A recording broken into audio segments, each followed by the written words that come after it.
Hello everyone, this is Rick Ray from rickrayfx.com. That's my website where you can go to find out more about Forex trading. This is the weekly analysis video where I share my tips and suggestions, my trade setups. We also look at the high impact news items that will be coming out this week so we can be prepared for another exciting week of Forex trading. Remember, this is not financial advice. I'm not suggesting or recommending you take these same trades. You can, but it's up to you to manage your own account and to use good risk management. So let's jump in and get started. Looking at forexfactory.com, we have quite a few high impact news items coming in this first week of April 2023. Several that we need to be watching for, and that is on Tuesday we have the Australian Central Bank is expected to increase the cash rate, the bank rate, the interest rate for the Australian economy by 0.25 basis points. And then on Wednesday, the New Zealand Central Bank expecting to do the same thing, raise the interest rate by 0.25 basis points. And then on Thursday, we have some data coming out on the Canadian economy regarding the unemployment rate, unemployment claims. And then the big one on Friday, which always comes on the first Friday of every month, and that is the non-farm payrolls, which is always a big mover in the Forex market with commodities and currencies. And remember, if you just want to find out more information about each one of these items, just click on the little yellow folder and you can find more information about how this impacts the economy. You can even find articles about what's expected.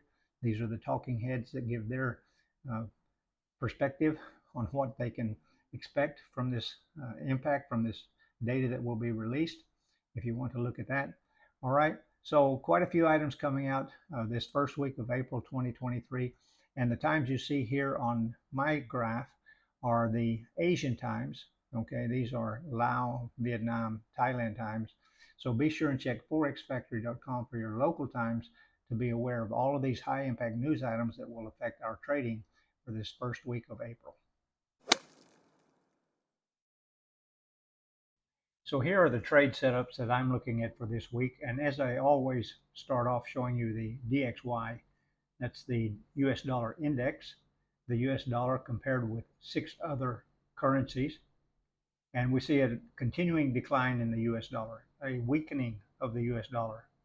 And that tells us that we should be likely to see some bullishness on the major pairs, the euro, the AUD, the New Zealand, and some bearishness on the USD CAD, USD Swiss, and the USD Japanese yen.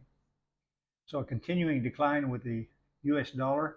Let's see how that's affecting our currency pairs. Start off looking at the euro US. And on the euro US, we see we've had a bullish run, bit of a correction late last week. And then we got a correction happening on Friday. And so I have a buy limit with the Euro US being bullish.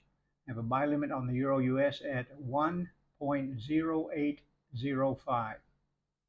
The AUD US, also a buy limit at entry price 0.6660. And the New Zealand US, a buy limit at 0.6230. And the pound US, a buy limit with the entry price at 1.2275. And then the USD CAD, of course, a sell limit. We see the USD CAD with its weakening against the Canadian dollar and against other currency pairs. So that we're going short on the USD CAD with the entry price at 1.3620. And then the minor pairs that I always share with you, the pound New Zealand, have a buy limit on the pound New Zealand at entry price 1.9600. And then the Euro CAD, it's neutral on D1, the day chart, and bearish on H4. So I'm not looking to take a trade on the Euro CAD until I get a more clear indication of direction with the Euro CAD.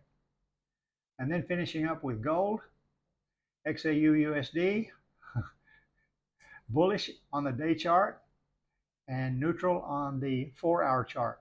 We had a big run up a couple of weeks ago up to 2007, as you know, and then it fell back down to 1938, 1937, our support zone here, and then it made a climb back up towards 2000, but didn't get there, and then it fell down again, back to got to a low of 1943 early in last week, and now it's been going sideways.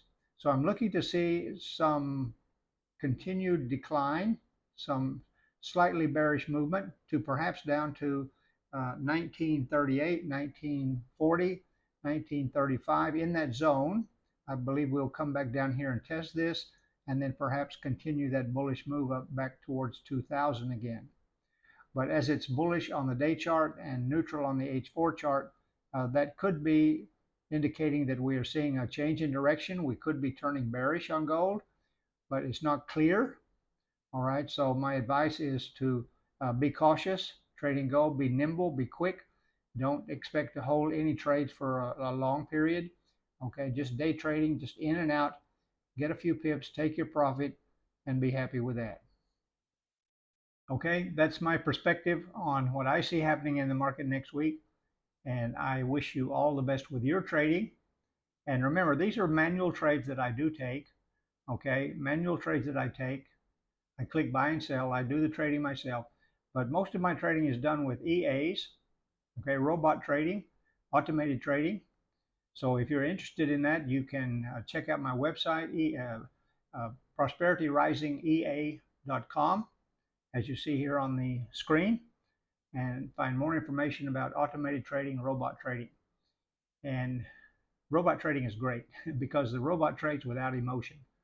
And as you all know, money is a very emotional subject. And when you're about to lose money, or you want to make more money, or you hope things will go your way, all these emotions come into play, and it causes most traders to make mistakes and to lose their funds.